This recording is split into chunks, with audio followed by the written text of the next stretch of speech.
Hi, my name is Ray Hegarty. I'm the chair of the Rialto Development Association. We are the kind of voluntary committee that look after St Andrew and its services. We made a decision just after St Patrick's Day to close the centres with government guidelines and for the safety of all our staff. However, the centre has remained open for the essential services. Our frontline staff in the drug team, our daycare centre and our project are all working, some remotely, some on the front line, to keep the vital services for the community going. I'm Mary Canan, Centre Manager, and I'm going in now to meet some of the essential workers.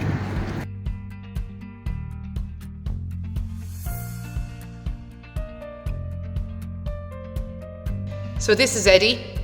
Eddie's a cook for the Rialto Daycare Centre, and because our clients can't leave their houses, the Daycare Centre and our Community Employment Scheme are working together to prepare and deliver a hot meal each day. The service isn't just for our clients, we're also delivering to a number of other older people in the area who, for whatever reason, are not in a position to cook a dinner themselves. So we are also working with other agencies as part of our response to the impact of Covid-19. Here we have Anne and Una representing both Rialto Community Network and Dublin South City Partnership. On a Friday, Dublin South City Partnership supplies us with bags of non-perishable food items for the weekend. These are delivered by our staff along with the hot meal to our clients using our minibus.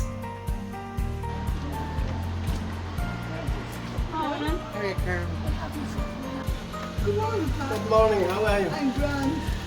And happy Easter, okay? So this is Stuart. Stuart is one of 4 staff, including myself, who are part funded under the Public Community Services Programme.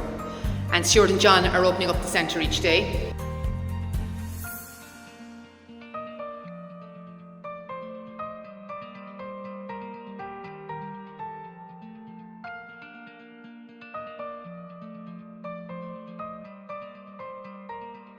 So with the whole issue with Covid-19, unfortunately, we're not able to do face-to-face youth work like we normally would.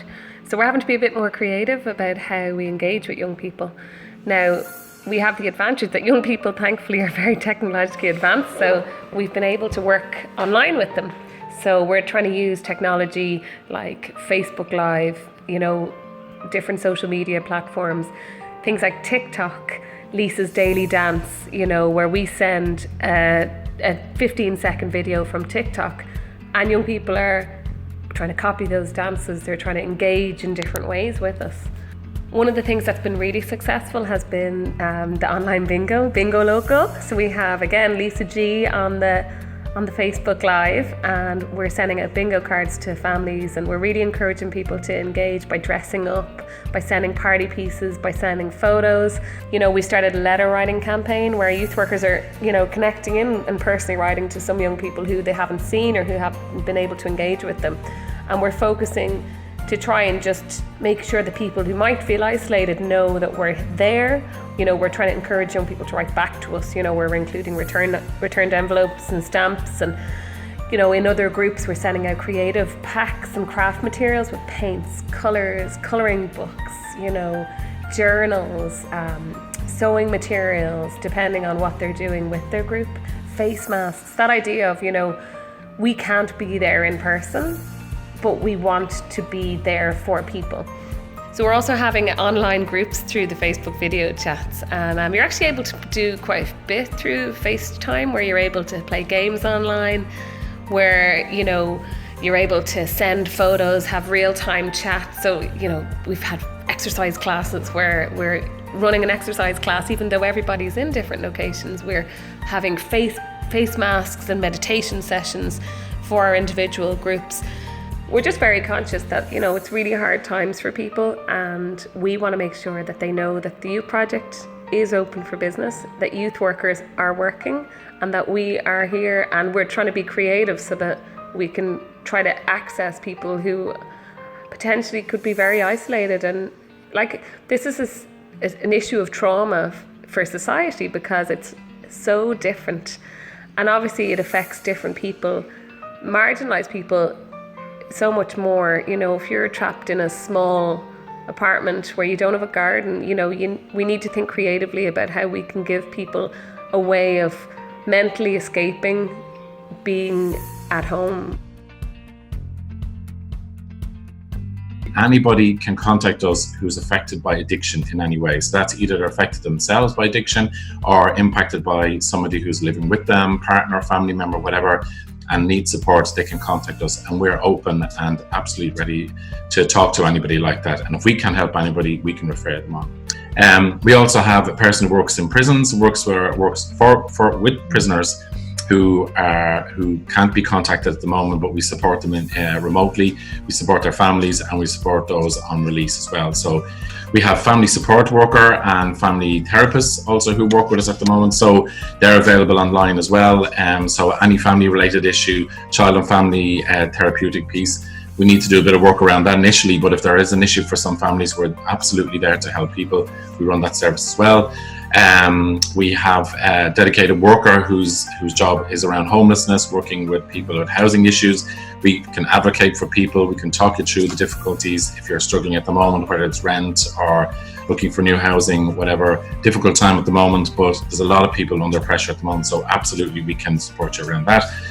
And then just to mention as well, we have alcohol groups online, one-to-one small groups or Zoom, Skype meetings as well. And we have Smart Recovery starting in the next week or two as well. So that's a kind of a sense of what we're doing at the moment.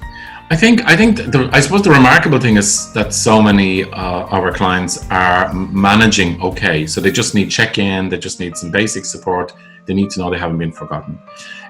Most clients manage themselves. They're very, very aware of the risks of their health. A lot of our clients would have a lot of underlying issues and certain needs around that. So they're very, very cautious themselves. We're supporting them with all of that. And of course, it goes without saying, the levels of anxiety around so many clients is very high. So a lot of our work is just really reassuring people, looking at ways of managing that anxiety, looking at some crisis situations as well. So trying to help people manage that space, look after themselves mentally, mental health wise. Actually, at the moment, we're looking at developing a program online. But at the moment, there's lots of other programs we can link people into. We're happy to be there to talk to people as well around that. So anxiety is huge, needless to say, for so many people normally. And then during this crisis, it's just gone to huge levels. So that's the big difference, I'd say, for a lot of people. So we're also hearing some people saying this is a time as well that they have a time to reflect on their own addiction, their own issues, and maybe this is a time to make the change. So if people want support, maybe come to us for the first time, absolutely call us, please call us on the number and get in touch, and we can help people in that way as well.